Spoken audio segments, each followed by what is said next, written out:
So, part of Leviathan is inside you now, is it? Does it hurt? No. Not anymore, anyway. Good. Because I still have need of your strength. If you want to know the rest, we should head to the Witten Hall. Of course.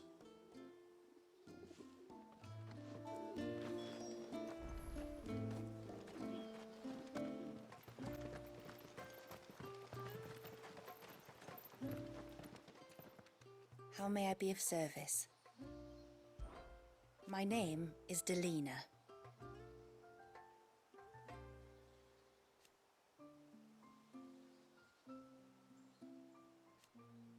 By way of example,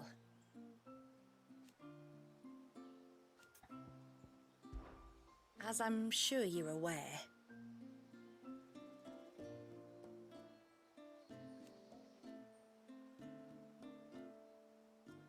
the secret of the spell itself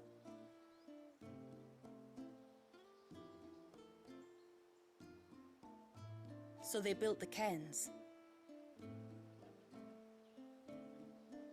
And thus we hid ourselves away.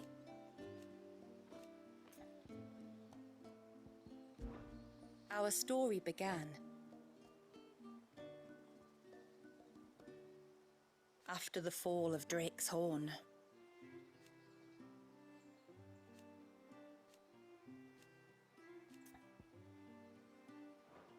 Till next our streams cross.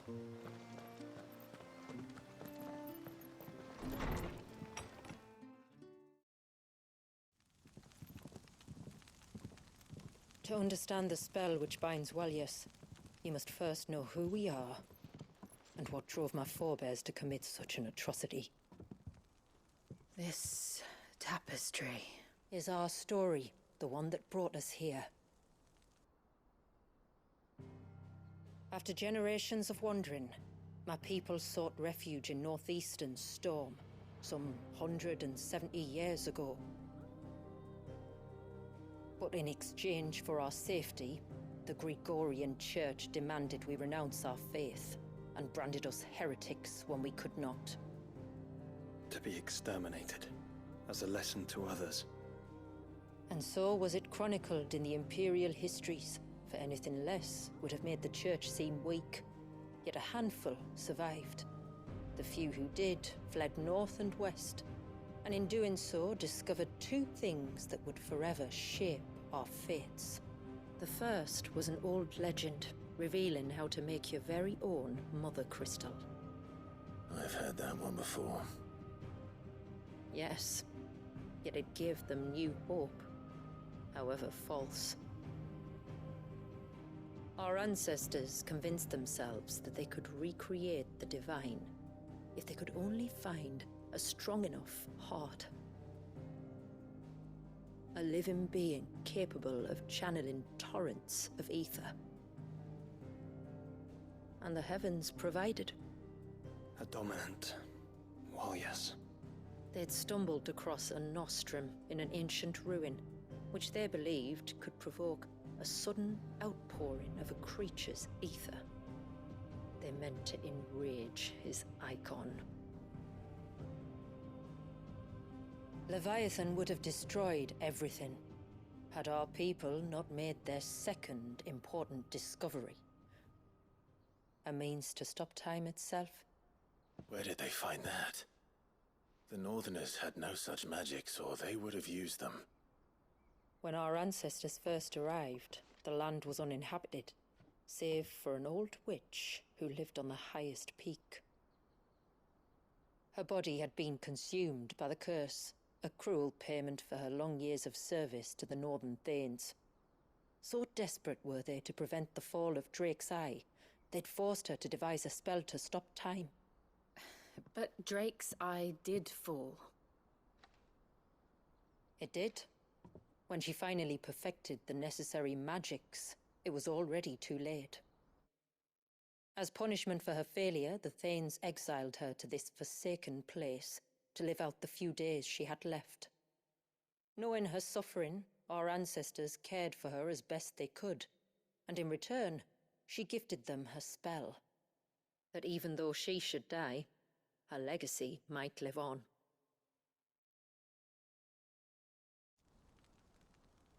So armed with both the knowledge of the ancients and the secrets of time, our ancestors settled upon an ambitious plan.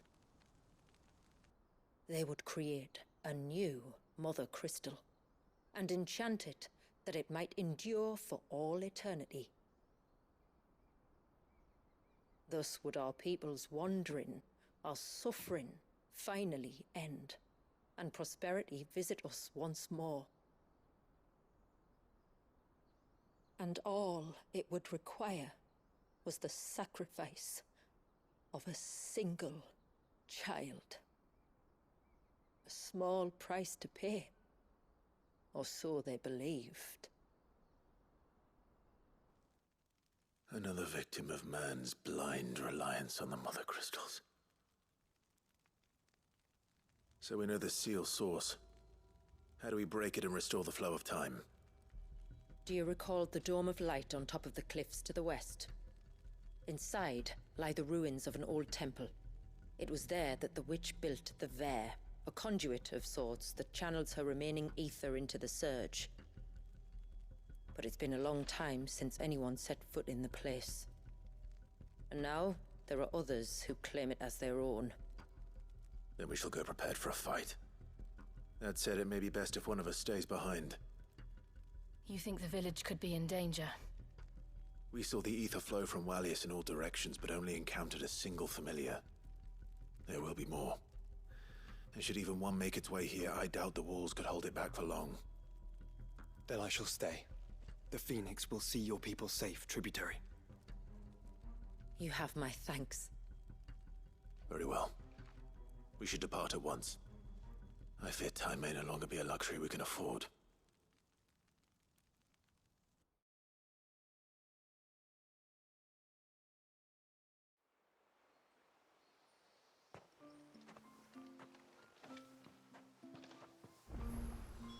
The Vare is not easy to find.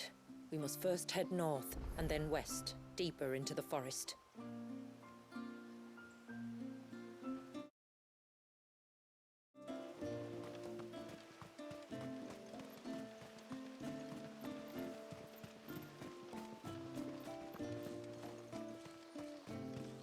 Oh, I never should have let him go alone.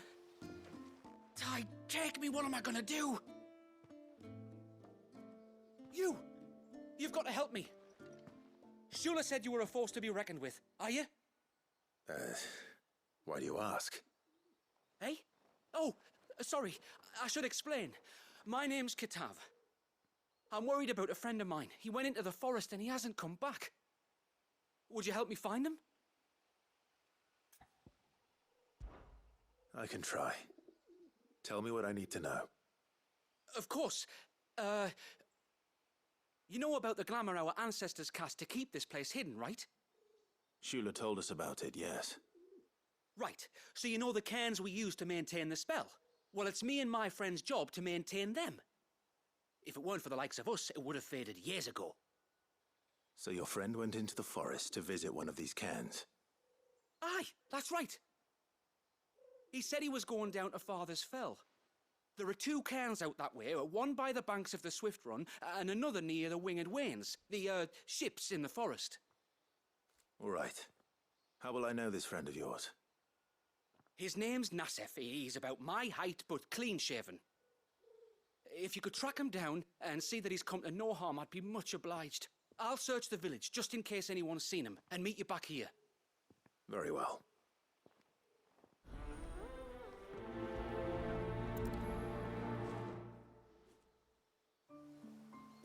One cairn by the ships, another by the river. Better get moving. Hail, stranger. Are you a rider by any chance? I am. What gave me away? Oh, I can smell it on you. The scent of the stables. And not just any stables. Something tells me you've never been one to ride half-starved birds with chine gall and wet beak. If I had a guess, I'd say your bird eats only the finest greens and has her feathers groomed twice a day with a curl hairbrush. Nothing but the best for my Ambrosia. Ambrosia, eh? Pretty name. What's she like? Well, she's tall and strong. And her feathers are as white as snow. You're joking. You've got a white chocobo. I have, yes. I suppose they are rather rare. This I've got to see. Can you bring her here?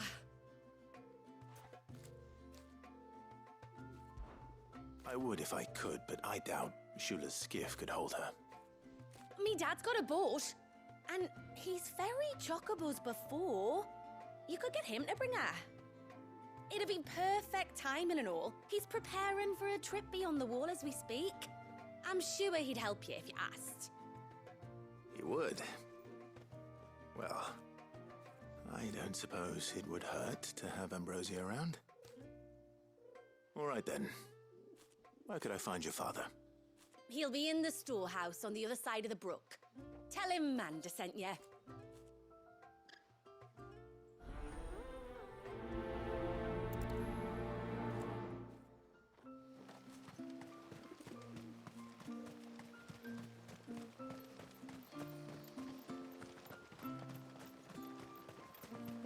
Bastard things.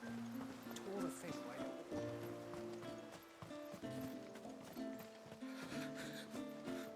I can't.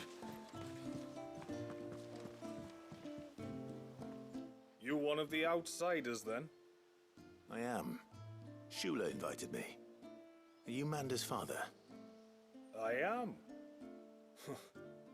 Got you running errands for her already, has she? She's asked to see my chocobo, but I'd need your help and your boat to bring her here.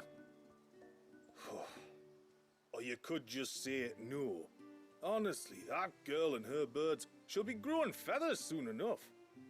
Well, truth be told, I didn't take the idea seriously at first. But thinking about it, it would make it easier to get around if I had Ambrosia here.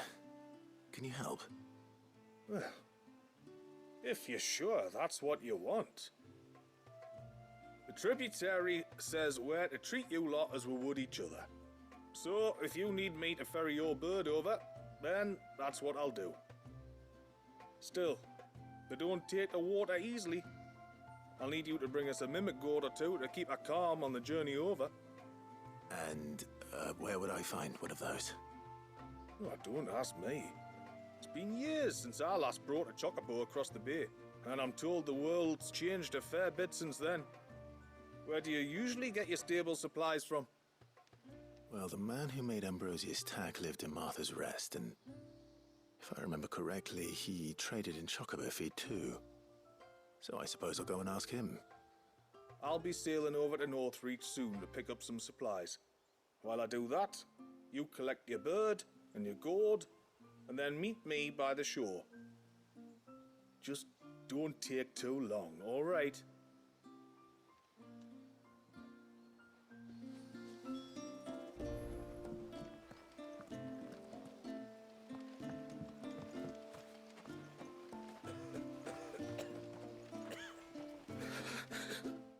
Just try to breathe. That's it. Is everything all right? Ah, you're the outsider. I'm Fannet, healer by trade. And this is Talor, one of my patients. He took ill not long after you arrived. Nothing too serious, I hope. I hope so too, but... But? This affliction, it's like nothing I've ever seen before. He complains of feeling chilled to the bone, but there's no fever to go with it. And my most powerful antalgic hasn't done a thing to ease the pain in his chest. I'm starting to wonder if his condition might require a different kind of treatment altogether. Shula said that you were here to help us. You couldn't help me, could you? I'd be happy to. If I can. You can, don't worry. All I need you to do is speak to Talor's son, Pavat, over at the forge, and ask if he knows what his father was up to before he came down sick. Something must have caused this, and I want to find out what. The trouble is, Talor's too weak to speak, and I can't leave his side for long. So while you talk to Pavat, I'll pay his wife word a quick visit, just in case she knows anything. All right.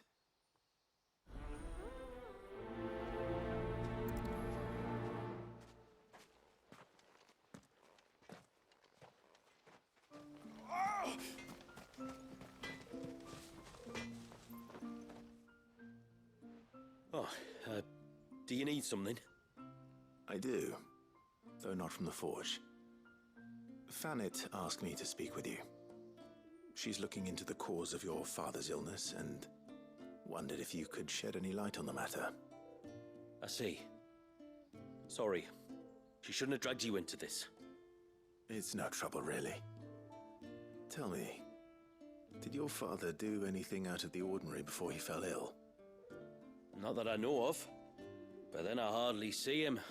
He's always out and about, like. Well, at least he was. Suppose he might have been a bit more fidgety than usual, but apart from that... When you say out and about, where does he usually go? Just round the village. Wanders over to Blazier's place most days. He's a fisher who lives on the other side of the fount. They're old friends. Maybe he knows something I don't. Maybe. I'll go and speak with him.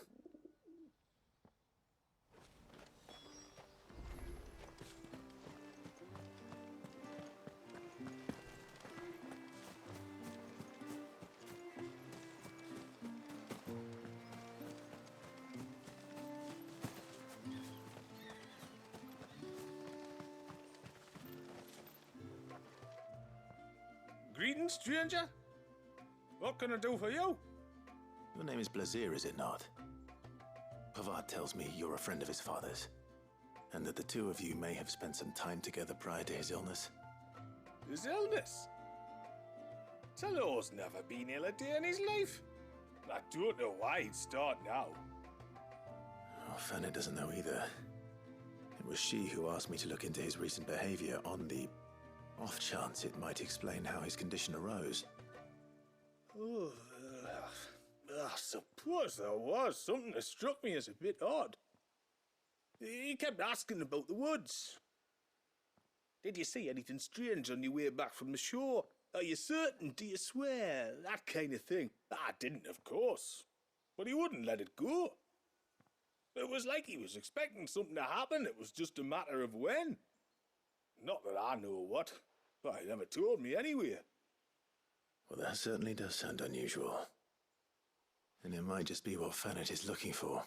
Thank you. Don't mention it. Oh, and when you say Talor, wish him the best from me, eh?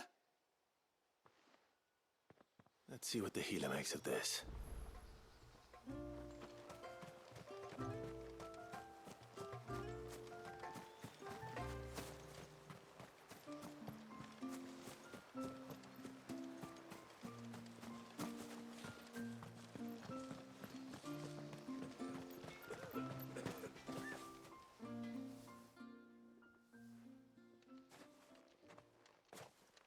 I spoke with Werder, but she couldn't tell me anything. Did you have any better luck? Nothing conclusive. But there was one thing. Blazier, the fisherman, told me that Talor had taken a sudden interest in the forest of late. He kept asking him if he'd seen anything unusual there on his way back from the coast, but never let on what exactly he was expecting him to have seen. The forest between here and the coast.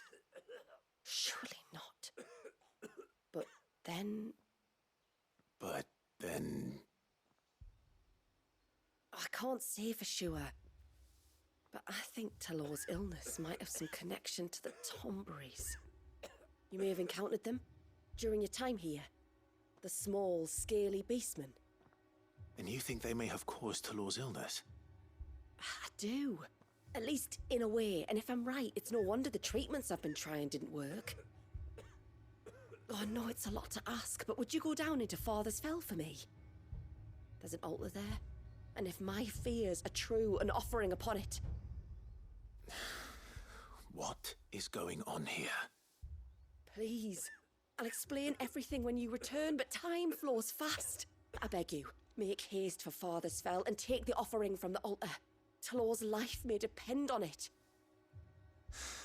Very well.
Inn's phone. Don't bother. I remember you. You're the one who saved Whiteheart. How's the old girl doing? She's very well. Thank you. Oh, don't thank me. You're the one who saved her. Anyway, what brings you to the rest today? I was hoping to purchase a Mimit gourd. And I thought you might be able to tell me where I could find one. Oh, reckon I could do better than that. Just so happens, I've got a whole carload of the blasted things. Not a buyer in sight. Really? Aye, you'd be doing me a favor taking a few off my hands before they turn to mush. But just be on the lookout for wild birds, eh? Don't want them chasing after you like they did me. I will. And thank you. Oh, you're very welcome. Any friend of Whiteheart is a friend of mine. And in times like these, friends have got to stick together. We certainly do. Northridge, then. Wouldn't want to keep Mander's father waiting.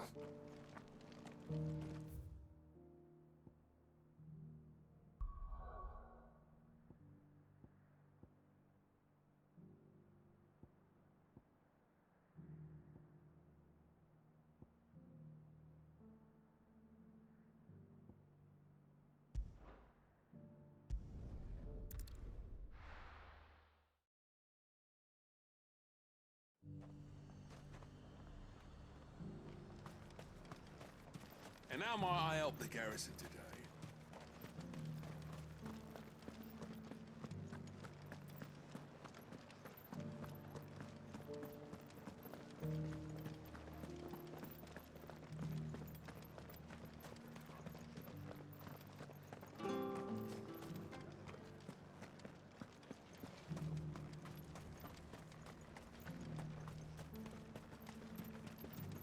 The Duke has pledged to work with the people of Northreach to rebuild the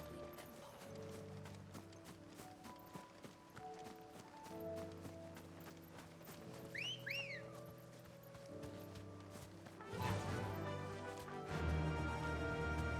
Run like the wind.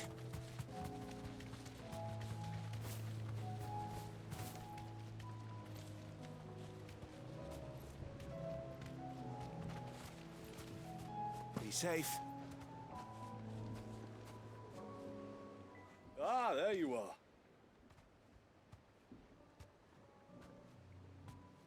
And this must be Ambrosia, was it?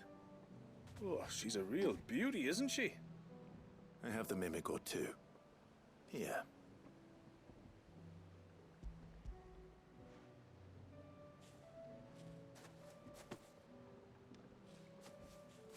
Thank you kindly.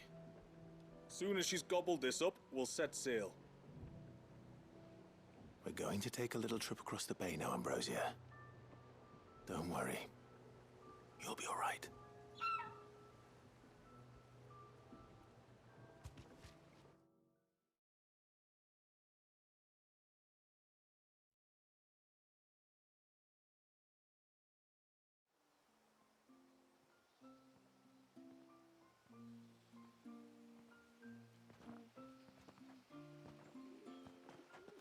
Well, we made it. You did and all? She is as white as snow. You're beautiful, aren't you, girl? Brave, too. She was calm as you like on the journey over. The mimic gourd will have played its part, of course, but passing through the walls enough to spook most birds even then. Not this one, though. Ambrosia's been through a lot. I doubt there's much that could unnerve her now. Not with a beloved master by her side. No. It's you who looks after me, isn't it, girl? Anyway, thanks for bringing her here. I hope I can breed a bird like her someday. And if you and Ambrosia need ferrying back to Northreach, you only need say the word. Thank you. But I think we might explore Mysidia together. What do you say, Ambrosia?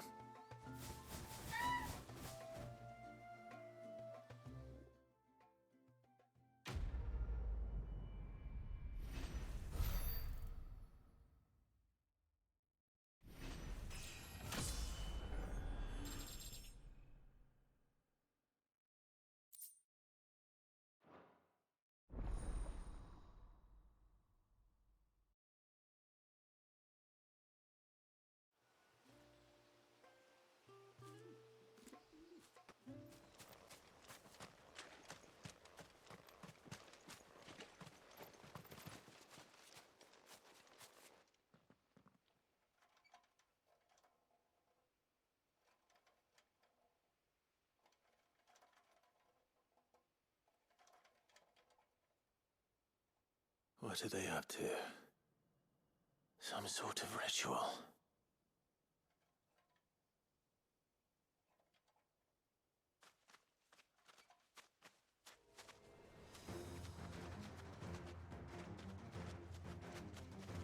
Sorry to disturb you.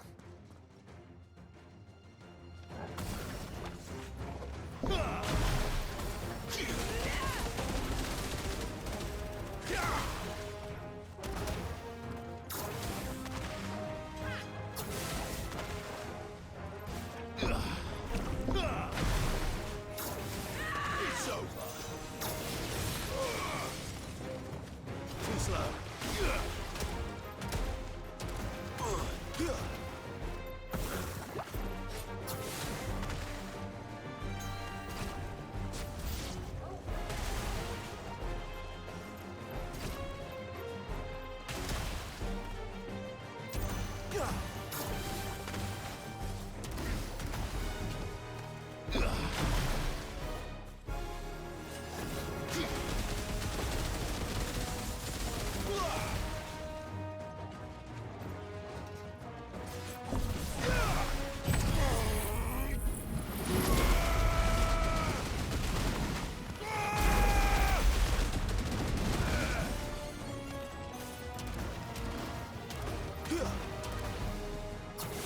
It's over.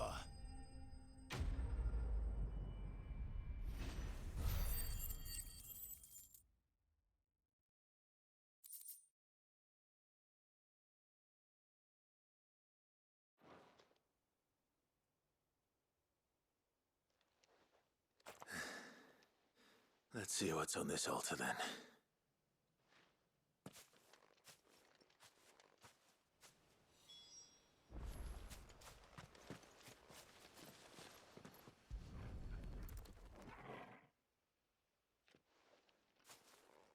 A silver chain. I doubt the Tombries made it. This must be what Fennec was talking about.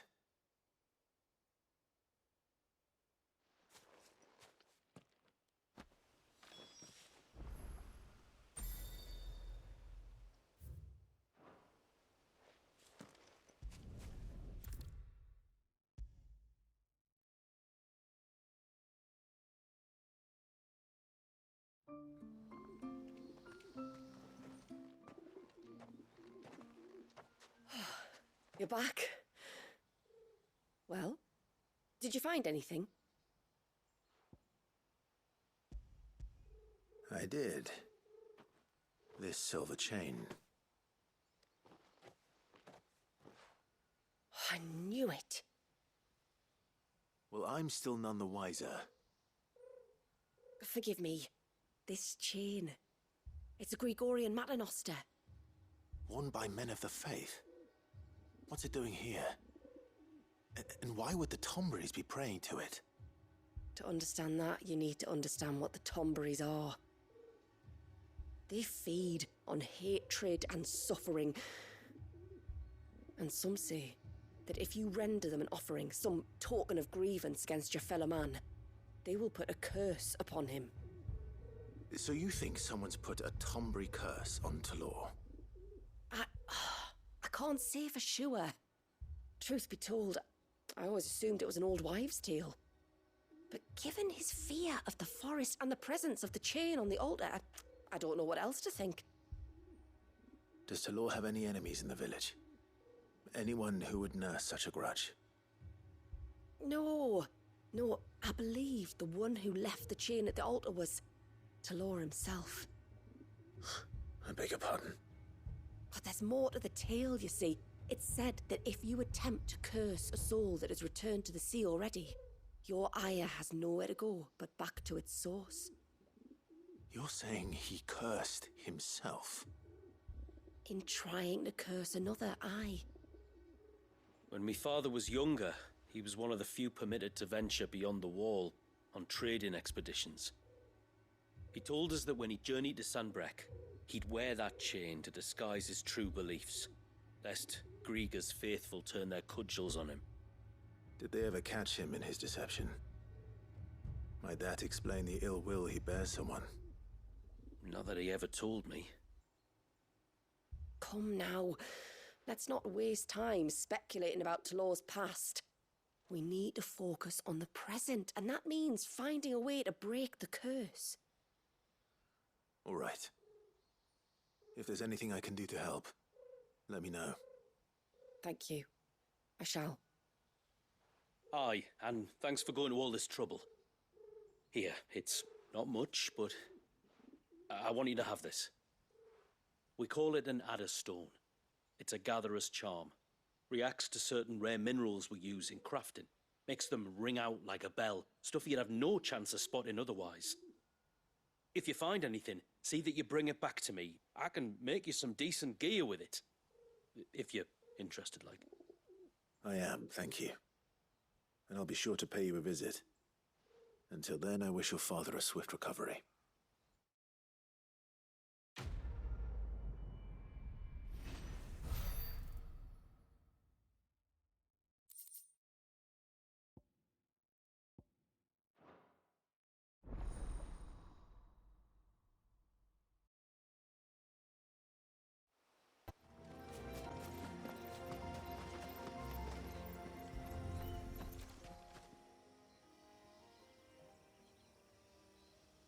Well, here's the cairn.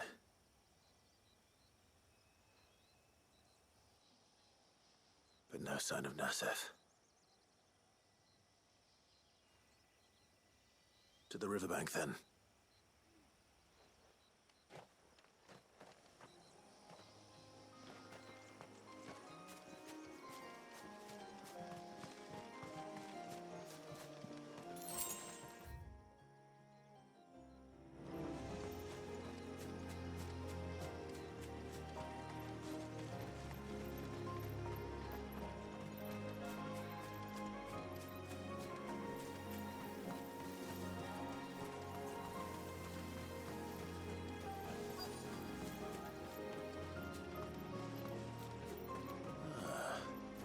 Who have we here? I'm looking for a man named Nassef. Aye, I know him. Takes care of the cans. Wait, you didn't think I was him, did you? Sorry, mate, I'm just out to gym myself a few ibexes. What do you want with the lad, anyway? His friend, Katav, asked me to look for him. Apparently he ventured out to work on one of these cairns and didn't return. Well, that is a worry. You're a hunter, yes? You must know the woods as well as anyone. Can you think where he might have gone? There's a bridge further down the path. Blasted thing got washed away a few moons back. Our carpenter only recently had time to rebuild it. But if I remember rightly, there is another cairn on the far side. Maybe he decided to visit that one while he was here. Maybe. It's worth a look, certainly. Thank you. Don't mention it. I'll keep an eye out too. Perhaps he just got delayed or something. Let's hope so.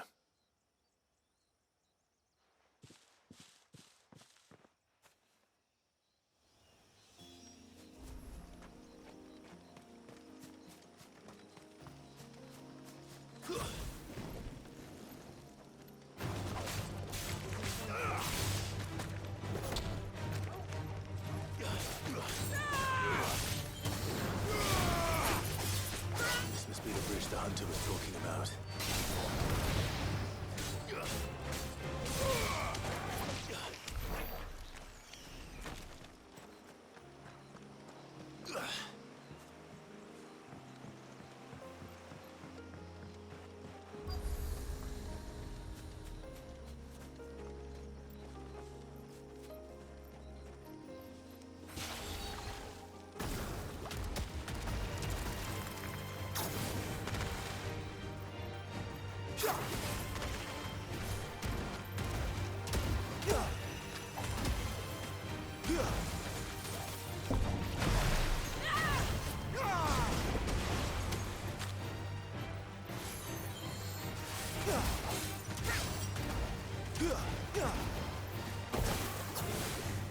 Farewell.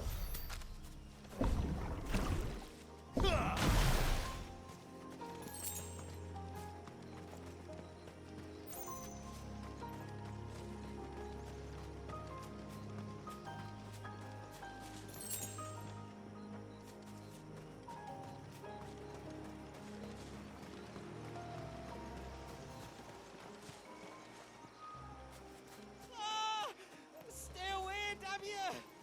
Hold on!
Oh, thank you.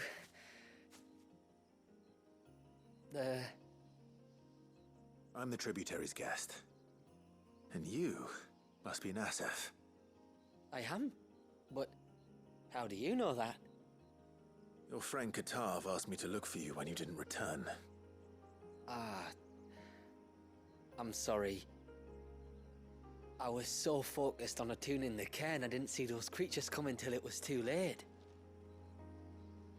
How exactly do they work? Oh, there are crystals inside. They're what keeps the glamour going. Should the ether cease to flow through too many of them, our shroud would quickly unravel. It's my job to make sure that doesn't happen. And an important job it is. But you'll struggle to do it if you're dead. You need to take more care. Yeah, no arguments there. The truth is, me and Kitav usually work together, watching each other's backs like. But when we heard outsiders were coming, we split up to get the job done faster, so things would be perfect for your arrival. Stupid, I know. So you found him then? Not before the local fauna did. My arrival seemed to put them off their dinner. Mustn't have been hungry after all. Expect you'll be wanting someone to escort you back to the village then, Nasef. Woods are full of nasties today. When you're next in Haven, be sure to come and see us. You saved my life. It's only right I repay you. If you insist. Take care now.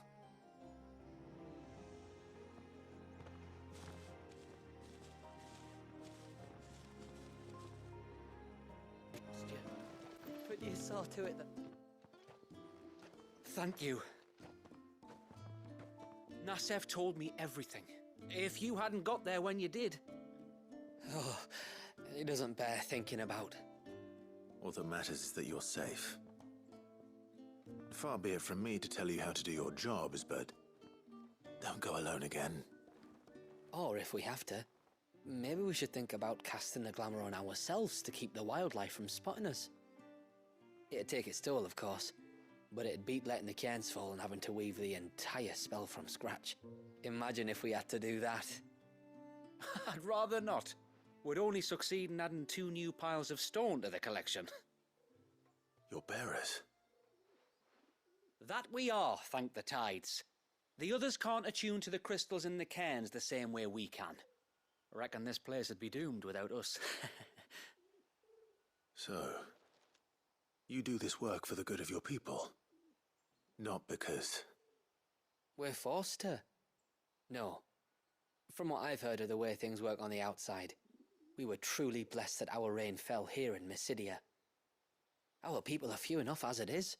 If we started turning on each other, kin against kin, over nothing but a stupid accident of birth, our days would be numbered. They would. Anyway, all's well that ends well, eh? Thanks to you, both of us lived to keep this place hidden another day.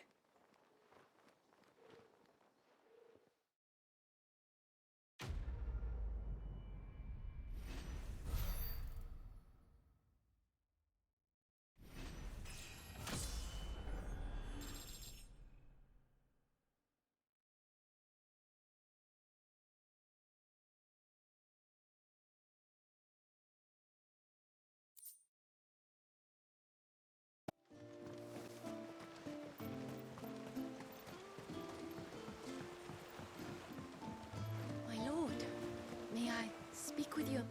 There is a matter with which I would beg your aid. Of course, what is it? Please, not so loud. Something serious, then? Yes. I think we might have company. I was passing by the low gate when I saw a figure moving among the trees up on the cloak. At first, I thought it must have been you or your brother, so I didn't say anything, but the more I think about it, the more certain I am that the figure looked familiar. And you're sure it wasn't one of the other villagers? Positive. I think it was someone from outside the wall who has found his way inside. Of course, it could just be my imagination playing tricks on me. I only caught a fleeting glimpse, and it might have been you or your brother. But if it is who I think it is, we cannot allow him to leave now that he knows we're here. Would you go and see?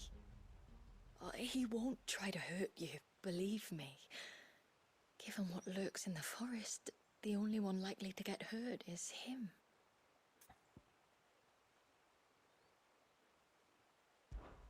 Very well. Whether the man you saw is who you believe him to be or not, we need to know. It may yet be someone else entirely. Someone who means your people, or my people, harm. Perhaps. Just promise me that if you do find someone up there... Don't worry. I won't draw my sword unless I need to. Thank you. Yamila, this man you saw, might he be the customer? I fear so. The customer? I'll explain later. Come on.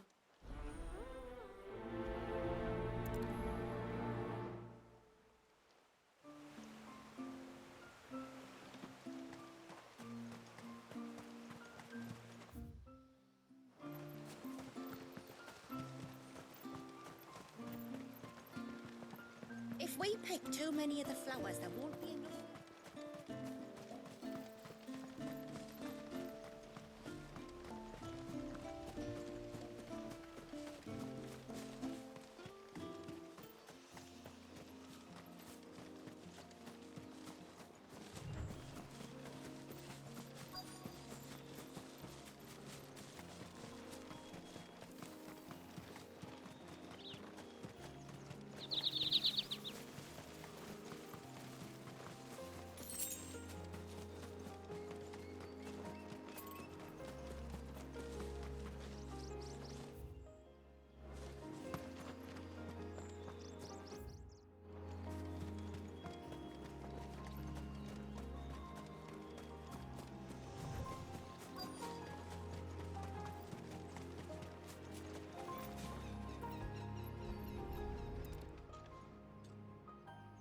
Bottle. Breath of the arbor.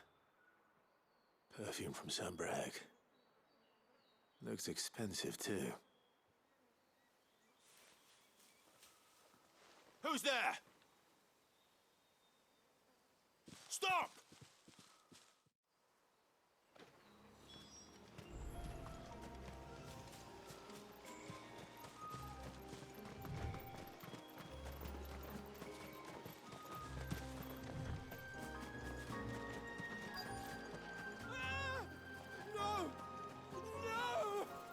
Hang on!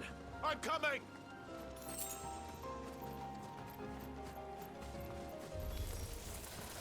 Don't eat me! I'll give you gut rot, I swear! Stand back. I'll handle this.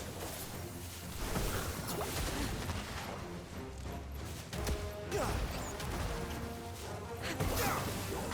finished!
Are you all right?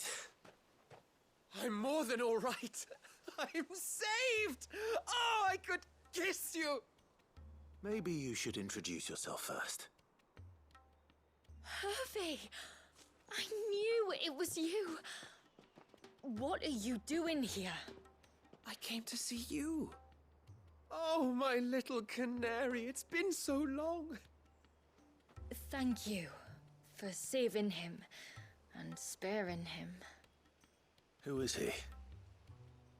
Hervey, one of many clients from my employment beyond the wall. One of many clients? We spoke every night of our plans together. Whispered songs of love into each other's ears. And then you upped and vanished without so much as a word. I left you a note, didn't I? I told you I was sorry, but that we could never be together. That I could never abandon my family. And I told you not to look for me. How did you even find this place, anyway? The flame of your love was as a beacon in the night that guided me to you. Hervey.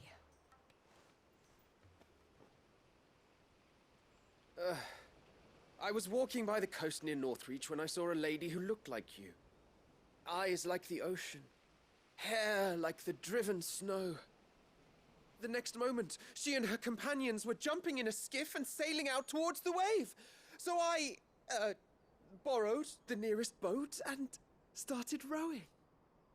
It must have been Shula bringing us here. So what? You rowed, found a nose how many leagues across the bay, simply because you saw a woman with white hair. And as I did, the skies changed from a dull and hopeless grey to a bright and benevolent blue. That was when I knew for certain that my little canary was close. Oh, why did you come? You should have forgotten me, as I tried to forget you. I cannot leave my people, Hervey. And now that you know about this place, we must return to Haven and accept my family's judgment. I'm to meet your family. Oh, my little canary.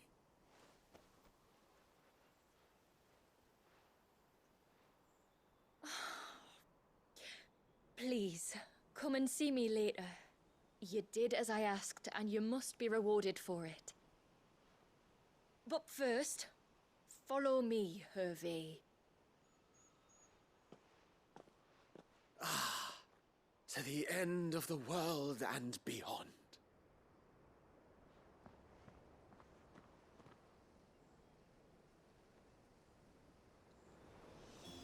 You should never have found this place.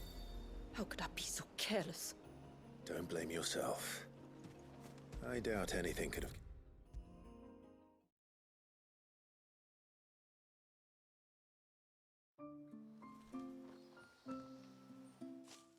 Forgive me. There's nothing to forgive. You two met at the Vale, I take it.